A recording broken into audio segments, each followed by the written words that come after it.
en un lugar de la Mancha, de cuyo nombre no quiero acordarme. It is a truth universally acknowledged that a single man in possession of a good Aujourd'hui, fortune maman est must- morte. Ou peut-être hier, je ne sais pas. Welcome, everyone, to The Spoken World, a podcast covering the business of audiobook publishing. I'm Christopher Kenneally. The Spoken World is sponsored by Penguin Random House Audio, the team behind some of the most talked about audiobooks in the industry. At the 2026 London Book Fair on Thursday, March 12th, I moderated the Great Audiobook Debate.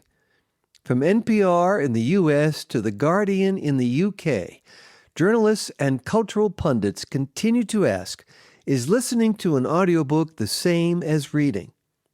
Many publishers and policymakers consider the question a settled matter, in the affirmative. Audiobooks, they say, play an important role in promoting reading as a leisure or practical activity. Audiobooks open paths to accessibility, advance language development, and enable multitasking in a busy world. Yet a hearty defense of book reading for its own sake remains crucial.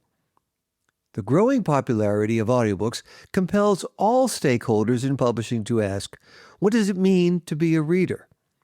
As Publishing Perspectives noted in its coverage the next day, while a resolution to the initial question did not come out of the panel, the discussion did provide a larger look at the global audiobook market and the importance of audio as a platform for expanding to new readers.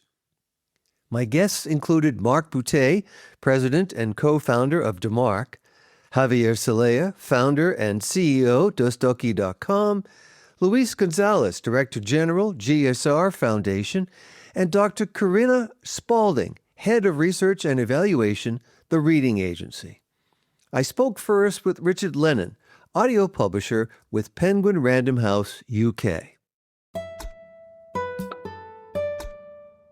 Richard, you're closest perhaps to both the production side and the audiences, and you've learned from surveys by Penguin Random House that some people struggle to identify as readers when they are great listeners of audiobooks. Tell us about this identity gap that consumers have of themselves and why it matters. So for me, I think part of what's interesting about audiobooks and what they open up for the consumer is you don't have to see yourself as a reader in order to enjoy books and to enjoy the work of authors. And I think, like, if you're in this room, you probably think that books are a good thing and the things that authors put into the world are a good thing. But there is an audience of people who may be, pretty heavy audiobook consumers. They may be on kind of multiple books a week, who don't necessarily identify themselves or identify the activity that they enjoy with reading. And for those people, audiobooks open up the opportunity to have a relationship with books, to have a relationship with authors, to have the experience of all of those great things without needing to get past that identity gap. Maybe for you, reading is something that was forced on you at school, or it was something that your parents did that you never got on with.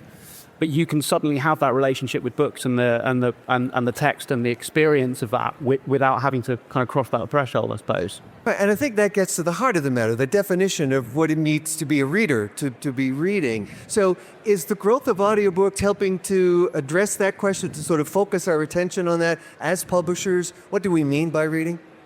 I guess, people ask questions around this a lot, right? Audiobooks, are they reading or not? And I think there's sort of three sub-questions in there that you kind of need to get into. One is, are audiobooks books? And I think if you're okay with the idea that an EPUB file is a book, or that multiple different versions of a text in different languages are the same book, then you're probably okay with the idea that the audiobook version is a book as well. There's a piece around the semantics and the kind of choice of words, and I feel like I've sort of touched on that. Ultimately, as the person consuming the book, it's kind of up to you. You probably call it listening, you can probably call it reading.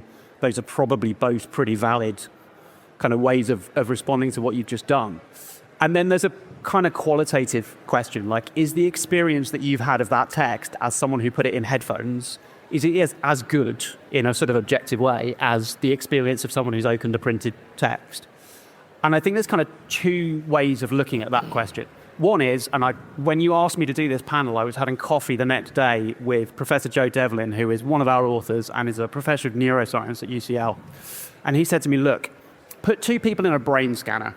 Give one of them a chapter of a book in print, give the other one a chapter of the same book as an audiobook. Their brains will respond in exactly the same way. So the input center, so that the hearing or the visual center will light up differently. The empathy centers will light up, the imagination centers will fire, the language processing centers will fire, and they will fire in exactly the same way, regardless of which way you kind of choose to access that content. And so the experience that you're having of the words and the way that your brain is processing the words is essentially the same either way. The same is true of reading Braille for a sort of a separate audience. And then the kind of qualitative, is it as good in an entertainment? Have you experienced the book in the same way? We've got a team of 40 people in the UK whose job it is to make sure that you are experiencing what you are supposed to experience with that book. Not just that the words are recorded in the right order and played back in the right order, but the tone is right, the narrative is delivered in the right way, the pacing is correct. Everything about that book, when you hear it, should be as close as what the author intended in the process of writing it as humanly possible. And so I would sort of say it feels to me like, qualitatively, and that's probably the most interesting of those three questions, yes, the equivalent, the experience is equivalent and should be equivalent for people. Right, and briefly, Richard, if we're here at the London Book Fair, we're about encouraging reading and encouraging access to books. And in this digitally driven world where everyone is multitasking, audiobooks may be the last resort for people to get to books. Yeah, I mean, they might be a first resort as well. I think it's worth saying there are people who choose audio because it's a medium that works for them and it's what they enjoy.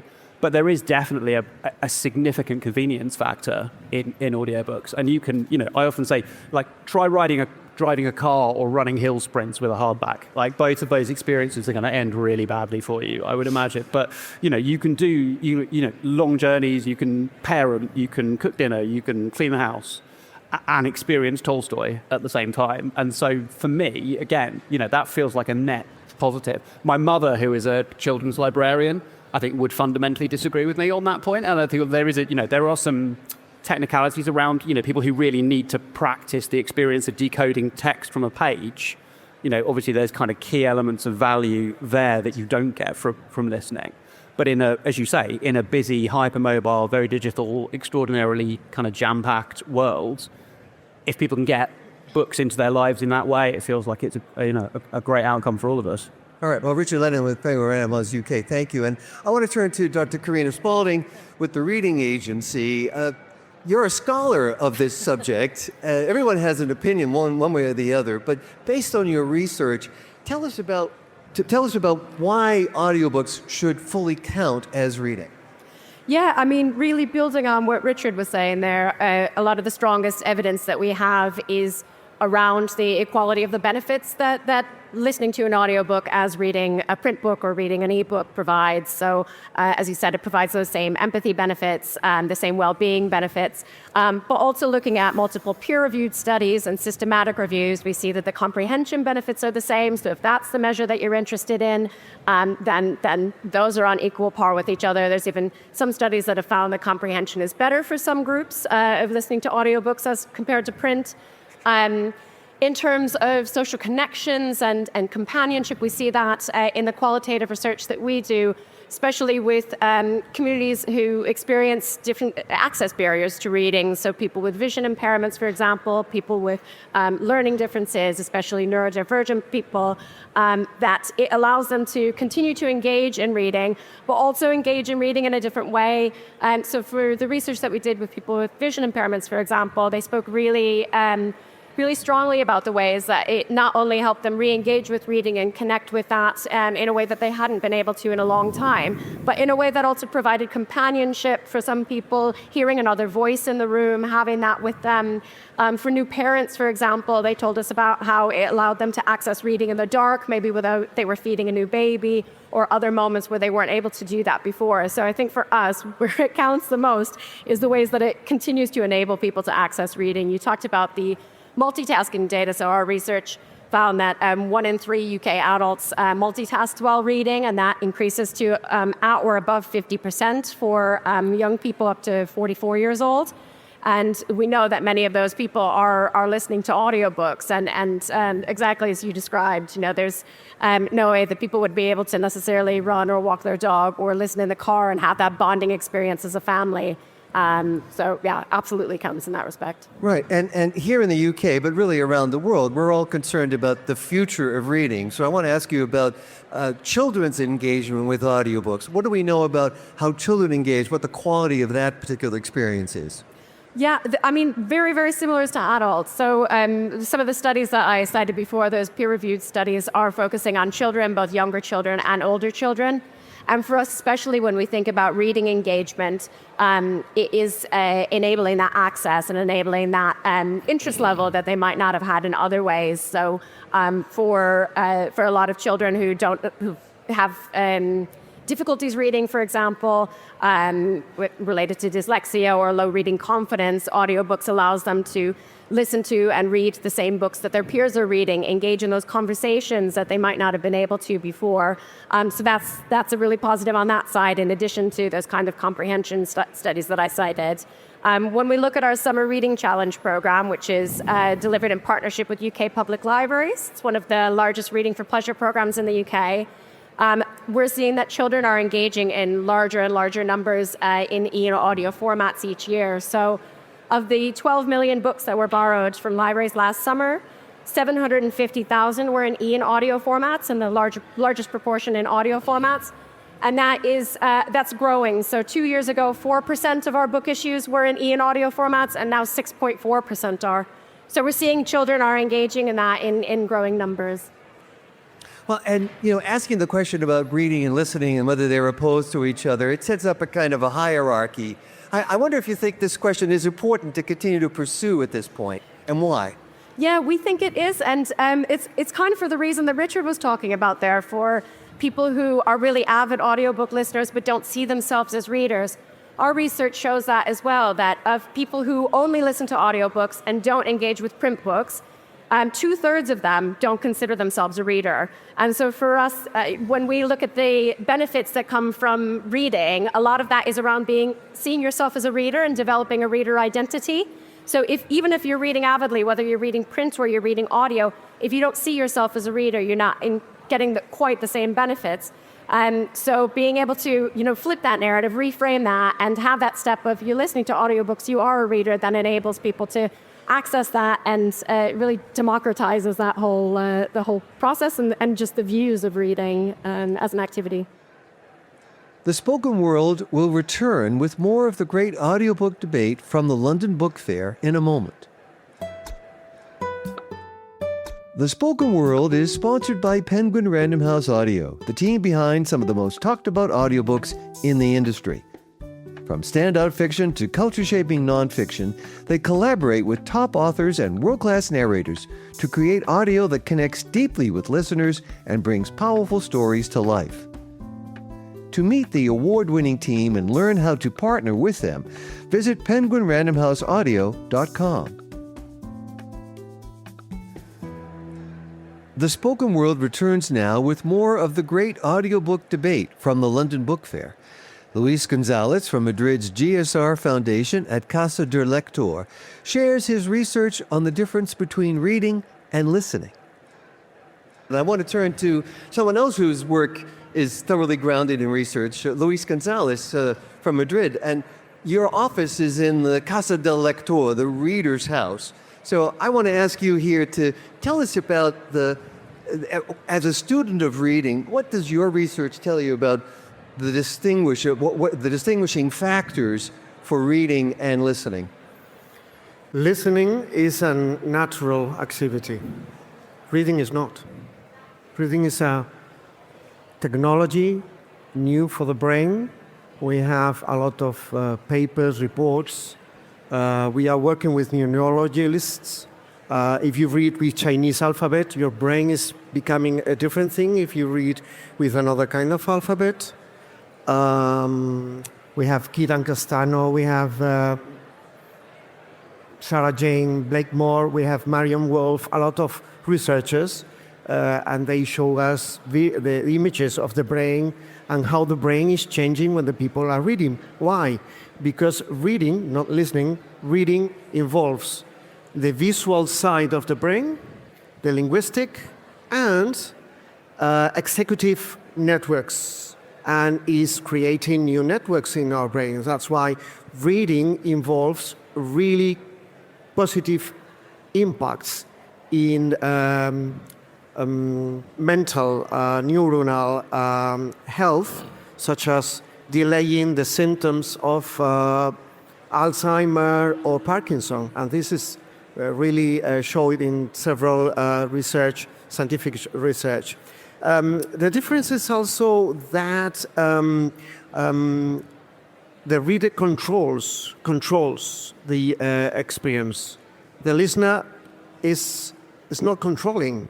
I mean, the reader is fixing the pace, is also coming back to the text, and also is developing new sides of the brain activity that makes reading a different experience, more, let's say, new, artificial, and in fact is creating new areas in the brain. As Stanislas Daen explained, reading is building new sides of the new bypass of the brain. And I think this is really powerful. Right. And as a defender, as an advocate of reading, why should it remain important for us to keep the lines between listening and reading separate? And what happens if you think they are blurred? Yeah, that's very important for us as a non-for-profit institution for the promotion of reading and the book industry, I have to say, because we are defending the need of a taxonomy of reading, because there are different reading situations. It's different to read in a Saturday afternoon a complex, long text than reading in the underground a short part of text. And also we need to use this taxonomy, this classification, in order to implement different policies for each kind of reading. And listening audiobooks is just wonderful because, as both you explained, builds a link for a lot of people that see themselves as out from the book world, which is one of the biggest challenges we are facing. How many people that usually don't read see themselves as somebody that never will read. So audiobooks are the link, and also a lot of heavy readers are reading, and then when they cook, jump into audiobook, and I think that is wonderful. But we need different classifications, different categories of reading in order to be smart by implementing our reading promotion policies. Right, and briefly, Dr. Spalding and Richard Lenning were extolling the virtue of audiobooks as a way to multitask, to be listening, to engage with a book while doing something else. But reading demands focus, and what do you think is the power of that focus? And is there perhaps in this world where we're constantly distracted, maybe focus isn't what we need anymore? That's very important. There is a report by a consultant about the fight for the time of the people. So they finally decided that this is not enough. They also assess the quality of the attention, the quality of the time. So reading is so focused that the quality of this period is higher than other kind of attention for the people. So I think that reading a book in a print book or on a screen is really important in this time because it's very useful, very positive for the emotional health of teenagers. Is really good in order to also have a reflective approach to what you are reading in political terms. What I mean is that reading strengthens the analytical thinking, meaning that I can agree with both of you in many things, and also I can analyze your papers, and I can build my own knowledge without this emotional approach that we are living in the political scene these days. So it's a very strong weapon for democracy, analytical thinking. Well, Luis Gonzalez with Foundation GSR, thank you very much. And I want to turn out to Marc Goutet. And your story about founding DeMarc 25 years ago predates a lot of these discussions, predates a lot of the technology that's involved. So you've been working with audiobooks and listening as a form of reading for a quarter century. What are the things you've learned about how people, or I should say, what are the features, what are the things people found that really helps them engage in better ways with audiobooks, with listening? Well, the idea of matching words with sound is something that is good way to learn, because we tend to forget that also reading brings vocabulary, learning new things, learning new vocabulary. And what we tend to forget also is literature was born with hearing stories. So we think that it was born with books, but no, it was born as audiobooks, basically. So audiobooks came first. So sometimes we say, oh, is audiobook good or not? But storytelling was born first by people sharing stories and hearing stories. And I think the importance is to keep the imagination going on, because when I see a movie after having read a book, I'm always disappointed, because it's not the way I imagined the story, basically. So, but should that be an audiobook or a book? It's the same. You let your imagination going, and you just go with the flow, basically. But has your work helped you uncover any specific design principles, a way about the approach to production that's more successful? Well, that's a good question. As a user or as a reader, I always prefer when it's someone reading the book. I heard books produced by AI. I have nothing against it, but I'm not interested.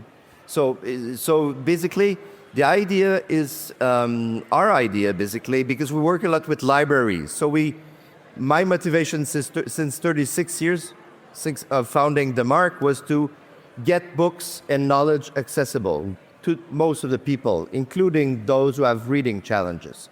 So I think that audio or paper or ebooks is not a religion. So I often start books reading with my phone, and then sometimes I'm in the plane and I just want to relax, and then I continue this exact same book with audio. So it's not a religion, then you can switch from one to another. So we're trying to find technology that will help people say, hey, I was at page number 113 and I just want to continue the same book because I'm on the plane or I'm in my car and just want to hear that story. So we want to bring some flexibility and fluidity between formats. Basically, audio is just a format. But of course, I prefer when it's someone reading it. Now, to answer your question about technology, we try to help people who are challenged with reading, either if they're unimpaired, blind, or if they trying to bring some images, to help understand the words. And also, we tend to forget that accessibility is also about people who don't know a language. New people arriving in Canada, for example, speaking Chinese. You want to get them to hear a story in French, but you want to help them with some tools, but then get rid of tools eventually. So the idea is also to an AI system that will detect when we need to take these tools off, because you don't want them to have a crutch for all their life with technology. So right. This is the idea. And unfortunately, Ahmed Dadson, who was to join us on the panel, wasn't able to travel to London, and she would have helped us with the perspective from Africa, which is obviously a very young continent. I believe half the population is under the age of 25. You are beginning to work in Africa, supplying schools and universities and other institutions with a whole range of digital content, including audiobooks. What are you learning about the way that audiobooks are helping to encourage young people to advance themselves educationally and otherwise? Well, audiobooks is often a good introduction to books because sometimes they just don't have access to books. We're talking about Africa. I visited hundreds of libraries in Africa. It's either non-existent or very limited materials. But with their phones, they all have phones though, and they can have access to books. And sometimes it's easier to get them interested first by audiobooks. And I saw multiple kids being first interested by audiobooks and then being interested by reading a book. So I think it's a good way to introduce and give, again, I will repeat the same, but it's about the story. So if you get people interested in a story, they will be motivated by reading it or hearing it. But the idea is to give the pleasure of reading. It's that, if you try to force people to read, that's not going to work. But when people get it, oh, that's a nice story, I want to know more. And then They want more. You get excited and you get even addicted by the story. You want to get to the end, no matter the format at the end of the day. All right. Well, Marc Boutet with Marc, thank you. And Thank Javier Soler, I want to turn to you because the story here for the London Book Fair is business. And audiobooks for publishers these days are great business.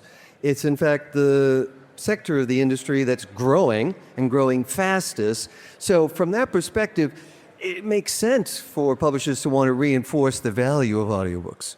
Yeah, exactly. I mean, we are in a business book fair, and to me, this is a very interesting debate. And from an academic point of view, I couldn't agree more.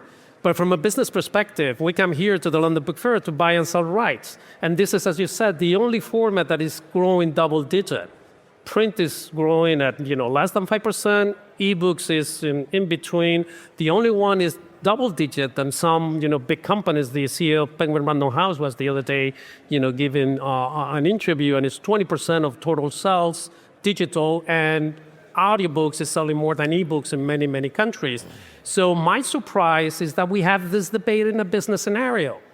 We should embrace this format. It's the only format that is bringing new readers, together with comics and manga. Do we have this debate in comics and manga? When you read a comic or do you read a manga, are you reading? No one is having that debate. Why are we having this debate in audiobooks? We should embrace it. Only 5% of all the titles available in the market have an audiobook cousin or an audiobook format.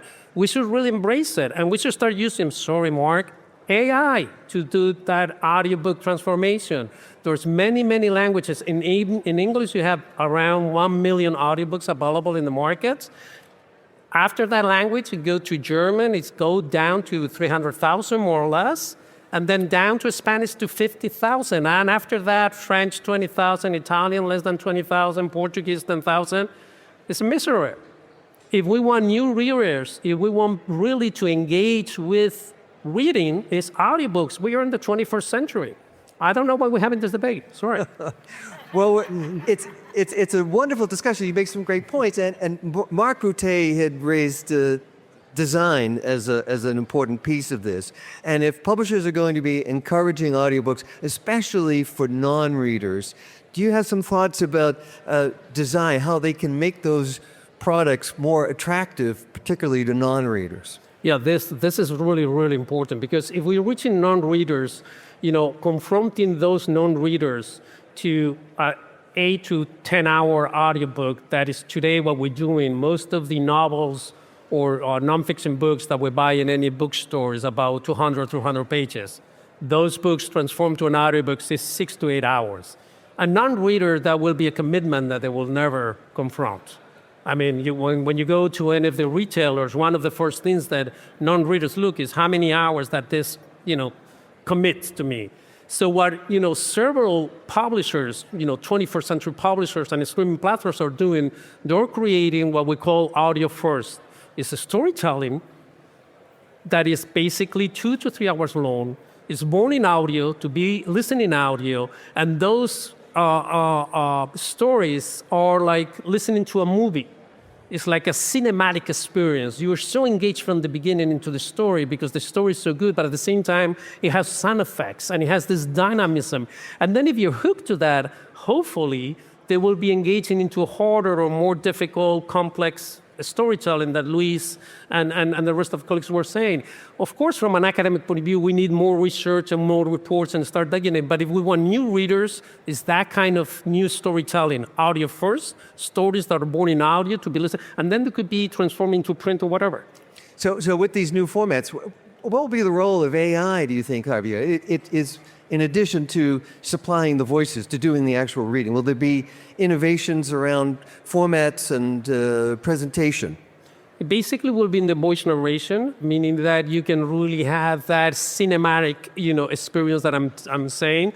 Also with music, also with sound effects. I think on the creation part, I still think today AI is not that intelligent, from a creation side. I think the human role has a strong part in it. But in the production side, I think the AI is our winner partnership to go to market. I want to thank everyone on the panel for this wonderful discussion. Thank you, gracias, merci. Marc Boutet with DeMarc, Javier Celaya, dostoki.com, Luis Gonzalez with Foundation GSR, Richard Lennon with Penguin Random House, and Dr. Karina Spalding with The Reading Agency. Thank you also to everyone in the audience. I'm Christopher Kenneally for the Spoken World Podcast. It's been my pleasure. I'll leave you with this thought. There are worse crimes than burning books, said Ray Bradbury. One of them is not reading them. Thank you very much. That's all for now. Our producer is Jeremy Brisky of Burst Marketing. Rob Simon is our executive producer. With support from Penguin Random House Audio, the Spoken World Podcast covers the latest news in audiobook publishing and features exclusive interviews with audiobook industry leaders, analysts, and innovators. Learn more at spokenworld.media and subscribe on all major podcasting and streaming platforms. I'm Christopher Kenneally. Join me again soon on The Spoken World.